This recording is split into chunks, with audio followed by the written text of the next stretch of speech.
श्री राम राम राम नमस्कार। Education system Bihar में आपका स्वागत है। आज के इस वीडियो में बिहार शिक्षक बहाली छठे चरण एवं सातवें चरण टीईटी एसटीटी के बारे में बात करने वाले हैं। टीईटी एसटीटी शिक्षक अभ्यर्थियों के लिए बड़ी खबर निकलकर सामने आ रही है। सभी विषय के अभ्यर्थियों के लिए महत्वपूर्ण है।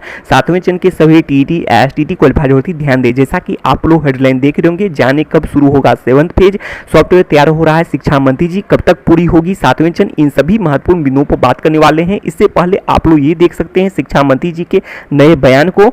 शिक्षा विभाग का लक्ष्य है जून में शिक्षकों का तबादला हो जाए, अर्थात शिक्षा मंत्री जी द्वारा ट्रांसफर की बातें की गई है, शिक्षकों के ट्रांसफर की बातें। अब आगे देख लेते हैं।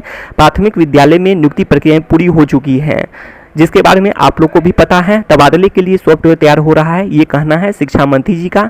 अब आगे देख लेते हैं। 32,714 एसटीटी छठे चरण हाईकोर्ट में लंबित हैं, जिसके बारे में बातें किए हैं। आप लोग जानते भी होंगे 2017-19 बीएड सेशन का मामला है और यह बहुत भयावह, जिसको आप लोग मानते हैं या फिर बताया जाता है, उतना गंभीर जो मामले ये हैं वैसा कुछ भी नहीं है। इसका जो भी है प्रक्रियाएं जल्द निपटारा हो सकता है अगर सरकार का प्रयास रहे, शिक्षा विभाग चाहे, जिसके बारे में पिछले वीडियो में भी बातें किए हैं। एक बार देख लेंगे इस वीडियो में भी। अब आगे देख लेते हैं।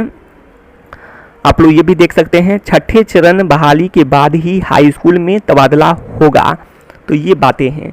एक और शिक्षा मंत्री जी स्पष्ट करते हैं तबादले के बारे में जून में, एक और यह भी स्पष्ट करते हैं छठे चरण के हाई स्कूल के जो नियुक्ति प्रक्रियाएं हैं पूरी होने के बाद। तो ऐसे में आप लोग भी अंदाज़ा लगा सकते हैं, अनुमान लगा सकते हैं, मतलब जून से पहले अर्थात अप्रैल मई में ये प्रक्रियाएं जो लंबित हैं छठे चरण की, ये पूरी हो सकती है। और जिसके बारे में बताया भी हैं, सरकार चाहे, सरकार का प्रयास रहे, सरकार शिक्षा विभाग अपर मुख्य सचिव जी का, तो ये संभव है अप्रैल मई में ही हो सकता है निपटारा। अब आगे देख लेते हैं। अगले चरण में मौका दे दिया जाए जो भी 2017-19 बीएड सेशन का है, जिसके बारे में पिछले वीडियो में भी बातें किए हैं। नहीं तो 10 दिन में यदि प्रक्रिया पूरी करना है तो जिनका छूटा हुआ है अर्थात 2017-19 बीएड सेशन का, तो उन्हें मौका दे दिया जाना चाहिए विशेष चक्र के द्वारा। ये भी हो सकता है, जिसके बारे में पिछले वीडियो में बातें किए हैं, आप लोग जानते भी होंगे। अब आगे देख लेते हैं। जैसे ही छठा चरण समाप्त होंगे सातवां चरण शुरू हो जाएंगे। ये जानकारी अपर मुख्य सचिव जी हों या फिर शिक्षा मंत्री जी हों, तो जिनके द्वारा दी जाती है ये जानकारी, तो ऐसे में आप लोग उम्मीद रख सकते हैं अप्रैल के अंत तक में। कारण ये है छठा चरण जो अप्रैल के अंत में भी ये समाप्त हो सकते हैं, जो निपटारा हो सकता है, जो मामले लंबित की बातें हैं 2017-19 बीएड सेशन का, अप्रैल के अंत तक, नहीं तो मई में हो सकते हैं। तो मई में ही शुरू हो सकते हैं। इस बीच रिक्तियों का आकलन और फेस रोस्टर क्लियरेंस की भी बातें शिक्षा मंत्री जी द्वारा की जाती हैं, तो ये सब हो सकते हैं, जल्द भी पूरी की जा सकती है और मई में ज़्यादा उम्मीद आप लोग रख सकते हैं। ये बहाली प्रक्रिया शुरू हो सकती है सातवें चरण का मई में, और इससे पहले भी अप्रैल के अंत तक में अगर आप लोग प्रयास करते हैं, सभी अभ्यर्थियों का प्रयास रहे, सीटेट बीटेट एसटेट सभी उत्तीर्ण अभ्यर्थियों का प्रयास एकजुट होकर करना चाहिए। और सीटेट बीटेट जो भी हैं टीईटी उत्तीर्ण अभ्यर्थी, उन्हें भी करना चाहिए, सभी के लिए महत्वपूर्ण है। कारण ये है कि कट ऑफ कम जाएगा।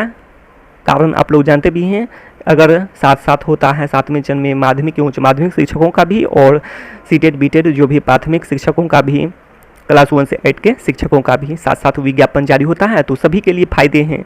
उन लोगों के लिए भी फायदे हैं जो क्लास 1 से 8 के शिक्षक बनना चाहते हैं। कट ऑफ में गिरावट होने की पूरी संभावना बनेगी ऐसे में, और काफ़ी गिरावट हो सकती है, तो सबके लिए महत्वपूर्ण है। तो सबको एकजुट होकर प्रयास करना चाहिए कि सातवें चरण का विज्ञापन क्लास 1 से 12 तक का एक साथ और जल्द से जल्द जारी हो जाए। तो यही बातें हैं, आप लोग देख लिए होंगे। अब कब तक पूरी होगी सातवें चरण, इसके बारे में बात कर लेते हैं। तो आप लोग ये भी जानते हैं ऑनलाइन और केंद्रीकृत ऑनलाइन बहाली की बातें भी की जाती हैं, तो ऐसे में आप लोग उम्मीद रख सकते हैं ये बहाली प्रक्रिया जल्द से जल्द पूरी हो सकती है। तो 3 से 4 महीना यदि मानकर चलते हैं, यदि मई में शुरू हो जाता है तो आप लोग उम्मीद रखें कि इस साल के अंत तक में बहाली प्रक्रियाएँ लगभग पूरी हो जाएंगी। मई में शुरू होता है तो अंत तक बहुत कहती है, 4 महीना यदि जोड़ते हैं तो सितंबर अक्टूबर तक पूरी हो सकती हैं। तो जितना देरी से शुरू होगा उतना देरी से समाप्त होगा, तो यही बातें हैं। तो आप लोग प्रयास करें कि जल्द से जल्द सातवां चरण शुरू हो जाए।